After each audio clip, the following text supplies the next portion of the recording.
Hello everyone, for today's video will showing you my simple makeup for my online report in my masteral.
Morning and welcome to my report today. Have a blessed Sunday, everyone. For today's discussion, I will be talking about assessing speaking. So this is the same with Miss Farhanim's report earlier. So my name is Mary Jane A. Mashin. So here are the outlines of my report. The first one is we are going to have the key questions with regards to assessing speaking, the nature of speaking, the importance of speaking, the test purposes and types of tests when it comes to assessing our students. And of course, when we assess our students, we need also to use tools to have a reliable scoring for their performance. And lastly, I'm going to discuss about some of the common researches when it comes to assessing the students. So here are the key questions. So first, what is speaking? So we are going to construct about the meaning of speaking. So though it was discussed earlier by Ms. Farhanim, but I also have another citation for this. So next is why assess speaking? So what is the purpose of speaking? And next one is how is speaking is going to, or how are we going to assess our speaking or the speaking skills of our students? So I'm going to give you the test types, and lastly the scoring criteria of in assessing the speaking. So here are the nature of speaking. So when we say speaking, this is a spoken language. Speaking as interaction, speaking as a social activity. We also have speaking as a situation or situation-based activity. So Over the years, certain scholars and language experts have underscored the significance of speaking among the four macro skills of language learning. So, according to Burkhardt, 1998, so many language learners regard speaking ability as the measure of knowing a language. They define fluency as the ability to converse with others, much more than the ability to read, write, or comprehend oral language. So meaning to say, Burkhardt said that speaking is the higher form of among the four macro skills of learning. So meaning just like us, teacher, the English teacher. So if you are an English teacher, the perception or the notion of our students is you're very good in speaking. You're very fluent about speaking, right? So that is why as an English teacher, it is a must for us, or it is our accountability for us to be proficient, be fluent in speaking English language, so that our students also will be influenced about it. Okay, so another study is, or this is from according to Al-Shobi and Priest 2018, already 2012. If speaking is the most essential yet the most crucial skill among the four language learning skills, therefore, it is imperative for the learners to be provided with the significant learning experiences that will enhance their speaking skills. So, as I said earlier, it is our accountability to provide very significant learning experiences for the enhancement of their speaking skills. Okay, so these are importance of speaking according to Vergara 1990, cited by Bygate 1987. So speaking is needed to carry out many of the basic transactions. Second is speaking reflects social ranking or professional advancement. Okay, it could be an example of these are worldwide TOEIC, IELTS, and Cambridge exams. So I also have a background in ESL. So I was able to thought this TOEIC, speaking, and IELTS. And yes, there are many reasons why they are taking that kind of course in ESL. So for some, they are going to use it for their career, for their employment. So that if they are able to pass this one, they will be promoted to the higher position. And also, because they're going to study abroad, it could be in America or somewhere in Europe country.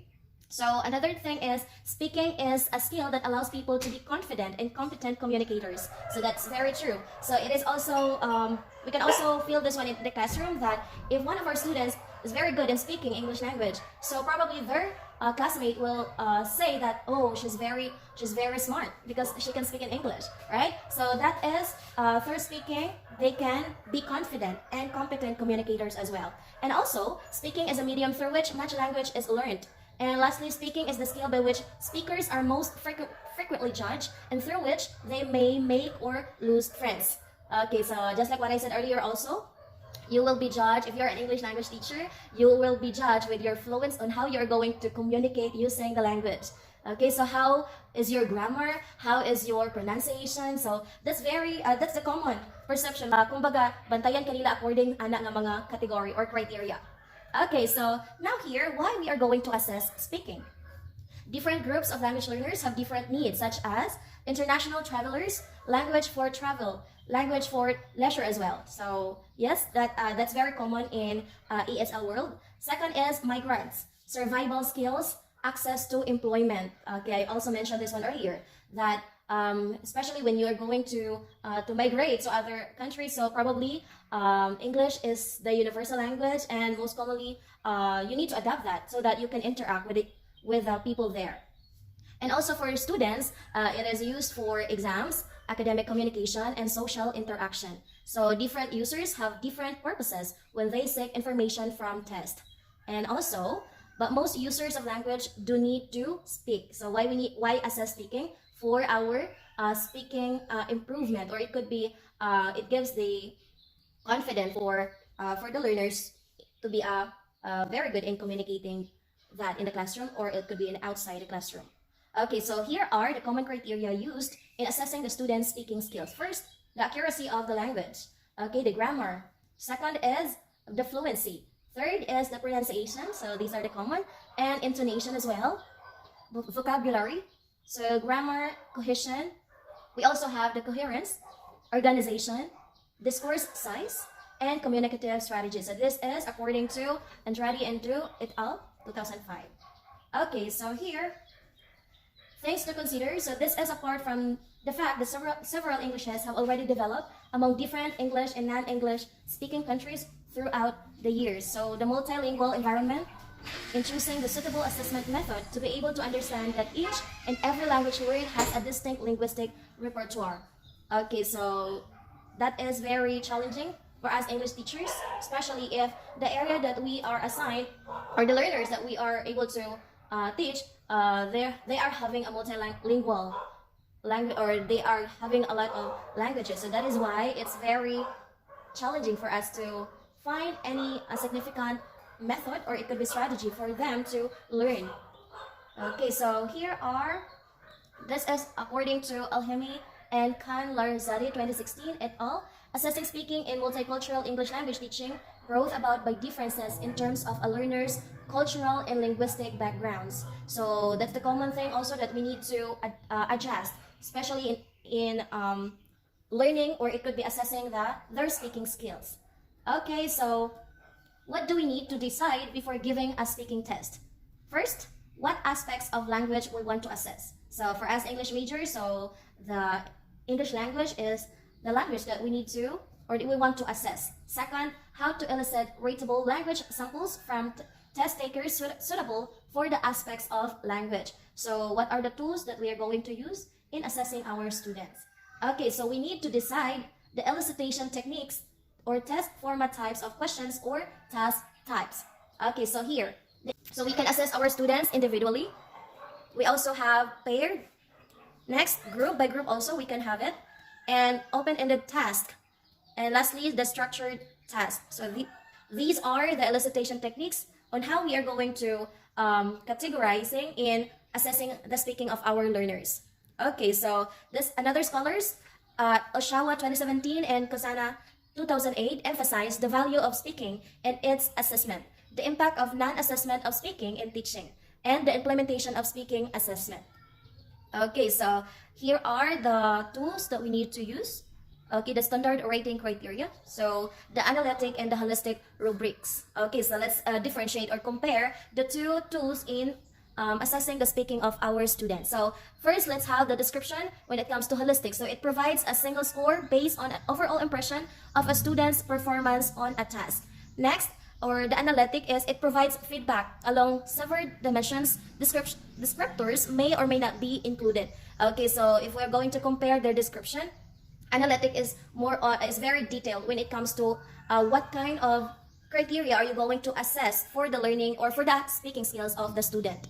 Okay, so we also have the advantages. So for the holistic, the advantage is it is quick scoring, provides an overview or students' achievement. So it's very easy for you and it's very quick in scoring or in, yes, scoring their performance. For the analytics, so more detailed feedback, scoring more consistent across students and graders, effective tool for peer and instructor evaluation. Yes, that's very true that it's very detailed when it comes to analytic. So how about the disadvantages of the two?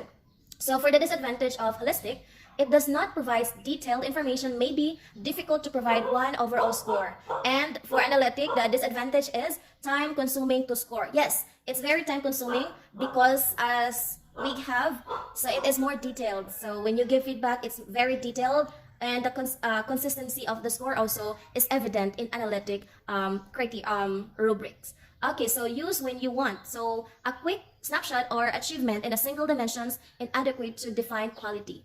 And for the analytic, to see relative strengths and weaknesses, and does not, or detailed feedback to assess complicated or performance to self or peer or assess performance. So that is use when you want. Okay, the holistic and the analytic rubric. So here are the examples. I believe that you're very familiar about it.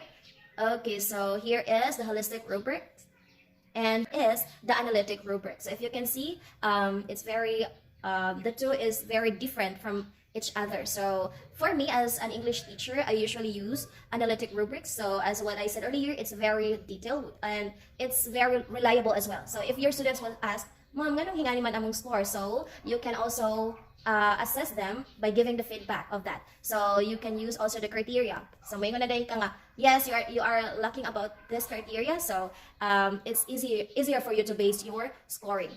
Okay, so here are the common study when it comes to assessing speaking. So speaking assessment in multilingual English language teaching. So this is from Xenia Ribayo, Emperador Gamay, School of Advanced Studies, St. Louis University. So This study aimed at identifying the speaking assessment methods in multilingual English language teaching, or ELT, in the Philippines. So it has also determined the perception of the English language teachers towards the effectiveness of the varied speaking assessment practices in the multilingual classroom. The result of this exploratory sequential mixed method study revealed that the speaking assessment method perceived to be most effective are debates and argumentations, social surveys, task-based language teaching, individual oral presentations, informative speeches, and role plays. Using various assessment methods is encouraged among English language teachers so as to establish a motivating language learning environment in multilingual classroom settings. So these are the top 10 speaking assessment method. So speaking can be assessed through, first, debates and argumentation, asking opinions on social issues, task-based language teaching, individual oral presentations, informative speeches, role plays, skits and improvisations, communicative group task, or it could be a team building, demonstration speeches, oral proficiency test, pronunciation tutorials, and phonetics exercises. So these are also the least 5 speaking assessment methods. First is computer application. Next is diagnostic test, or pen and paper, memorize speeches, digital board games, digital learning playgrounds, memory and rote production. So if you are going to have it, so probably in the top 10 speaking assessment method, we're able to apply this one in our classroom. And also this least 5 speaking assessment as well, I was able to apply this one in the classroom, especially the digital board games. I was able to apply this one. For my experience, my students were very attentive when it comes to digital board games. Okay, so digital learning playground as well. So they're very excited about it. And it's very useful in my assessing speaking. Okay, another study is assessing oral proficiency, problems and suggestions for elicitation techniques. Okay, so the abstract is, since the purpose of teaching English in the communicative era is to improve students' ability to speak English, many teachers try to devote their teaching to achieving this target. However, problems arise when they assess the students' oral proficiency or achievement. So this article discusses problems in testing oral proficiency, considerations in constructing oral proficiency test, and it provides some suggestions on elicitation techniques for assessing oral proficiency. So this article will further discuss some possible problems may arise in assessing oral proficiency, considerations need to be taken into account in constructing the test, and some elicitation techniques in testing oral proficiency. Okay, so, and also I have here self-assessment, an alternative method of assessing speaking skills. This is from Ekaterina Chokia. Okay, so this is the abstract. The present study focuses on self-assessment as an alternative method of assessing the speaking skills of a grade 6 graders of a Greek State primary school. So the paper consists of 2 parts. In the first part, traditional alternative assessment approaches are compared and a literature review on self-assessment is presented. Okay, so in the methodology and findings of the study are presented. The study was carried out by questionnaire and observation notes. This was done in order to draw conclusion on the benefits of self-assessment, difficulties students face while carrying out self-assessment, as well as to reveal the extent to which students and their speaking skills after being involved in self-assessment. Okay, so the finding revealed that the students were toward self-assessment, although self-assessment was of limited duration. It turned out to be a worthwhile, and it fostered motivation and sensitized the students to take a more active role in the learning process. It also noticed their strengths and weaknesses and improved their speaking skills. The study also revealed the difficulties the students face in carrying out assessment. And finally, the study concludes with recommendation for further research into specific assessment method. Okay, so there are, as we all know, there are multiple intelligences of the students. So every student is unique, meaning to say there are students who are preferred to be individual activity. There are also students who are very good in collaborative activities, or it could be a group activities or peer activities. So for this study, self-assessment is recommended because maybe the respondent of the study were very self-into. So meaning to say they don't want to mingle with others. They are very focused on themselves or their self-learning. Okay, so here are the reflection of my report. So the English language teachers will not out of strategies and techniques in establishing an exciting English teaching and learning environment in in or out of the classroom. So there are also countless possibilities left to the English language teachers' creativity and imaginations. And I believe that English language teachers are very creative, especially in assessing speaking. Okay, so before I'm going to talk about my research study or proposed research, I'm going to give you the highlight of why I am writing that kind of proposed study.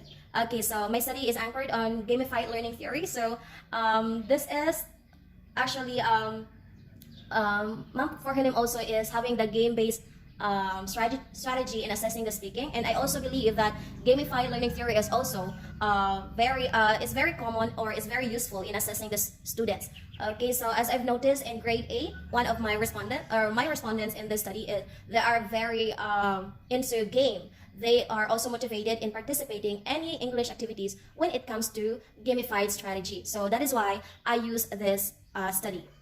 Okay, so gamified learning theory. So the proponent of GLT was Witton and Moseley and Landers 2014. Okay, so the presence of this element would influence the level of motivation and thereby improve learning outcomes. Okay, so here are gamified learning theory. It stimulates a learning-related behavior in a mediating or moderating process. A learner-related behavior can to some extent be predicted based on the way learners tend to perceive, understand, and utilize information. Okay, so they're very influenced or it could be motivated in participating the assessing process. Okay, because grade 8 are not that so serious about lecture, but they're very into game. Okay, so here are my topic: assessing speaking proficiency through gamification strategy for grade 8 learner at Santa Cruz Integrated School here in Misamis Occidental. I also have here the statement of the problem. The study aims to determine in assessing speaking proficiency through gamification strategy for grade 8 learners at Santa Cruz Integrated School. So specifically, the 6 answers to the following questions. First, what is gamification strategy and what are the following games implication? First, I'm going to have the picture story. Second, spotting the differences, plan a trip, or reordering the sentences, speaking on a topic. So these are the common gamification strategy or activity that I'm going to impose to my students in assessing their speaking skills. Second is how efficient is the gamification strategy in improving students' speaking proficiency in terms of first or 2.1 fluency, their pronunciation, vocabulary, and grammar. Okay, I'm going to relate it to what kind of gamification activity I am implementing to them. And third, what are the pros and cons of the usability of gamification as perceived by the users? Okay, and fourth, how do teachers effectively integrate the use of the gamification strategy in the classroom? And lastly, what intervention program is recommended through this study? So this is my proposed research study doc. Thank you for listening.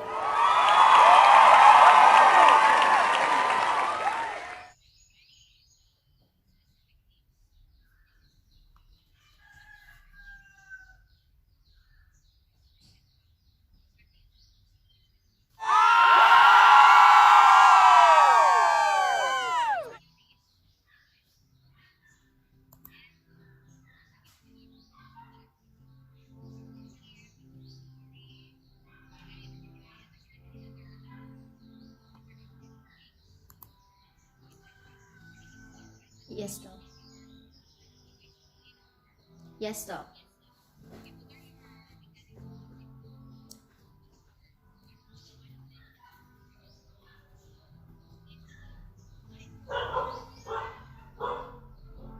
Doc.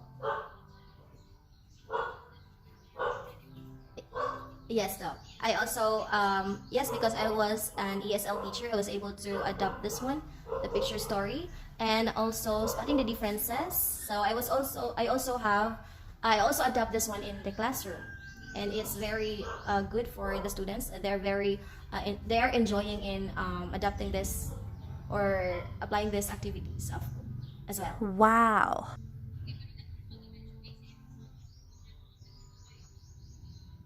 Yes, yes, doc.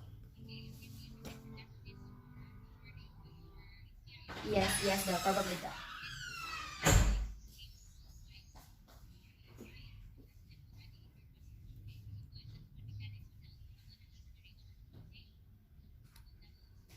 Yes, the level of students of as well, doc.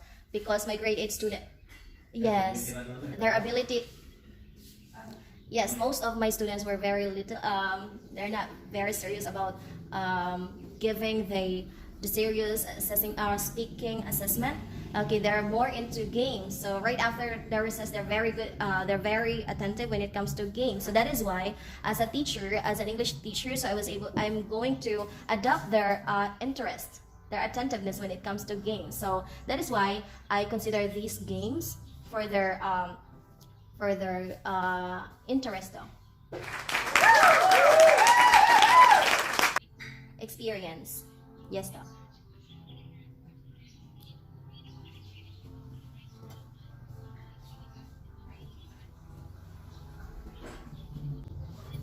Yes though.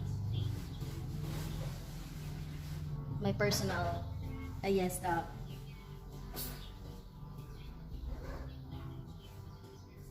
Yes. Mechanics though. Maybe it is accessible as well though, because this kind of gamification, yes, because this gamification strategy or activities, you're no need for you to use any multimedia, because in our school, it's a remote area, and then it's very challenging for the teachers to adapt technology.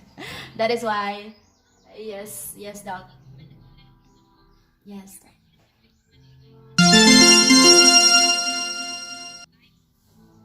Yes, exactly, doc.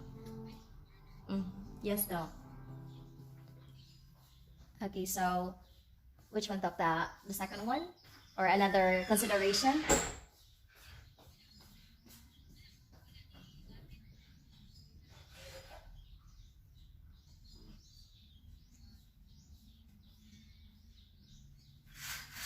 Yes, doc. Yes, yes, doc. Yes, doc. Manual. Yes. Noted, doc. This is noted. Goal!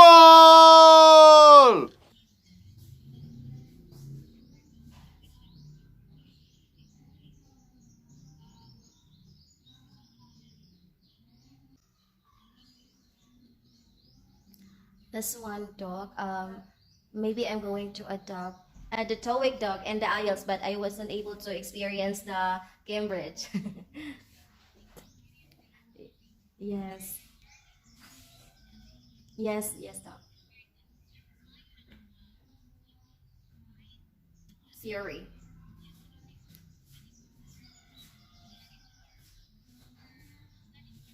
Yes. Okay, doc. This is noted, doc. We'll look into it.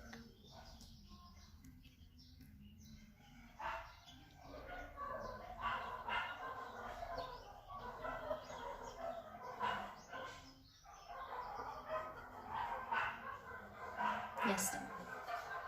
Yes, doc. But I'm not yet finished with the chapter one, doc. Okay, doc. Okay, doc. Noted, doc. Oh, thank you so much, Doc Rama.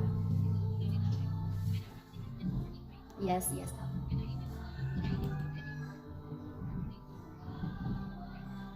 Yes, doc.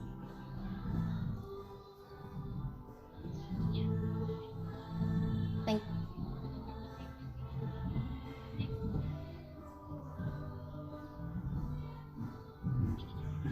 Yes. Okay, ma'am. Thank you so much, Doc Rama and classmates, for listening.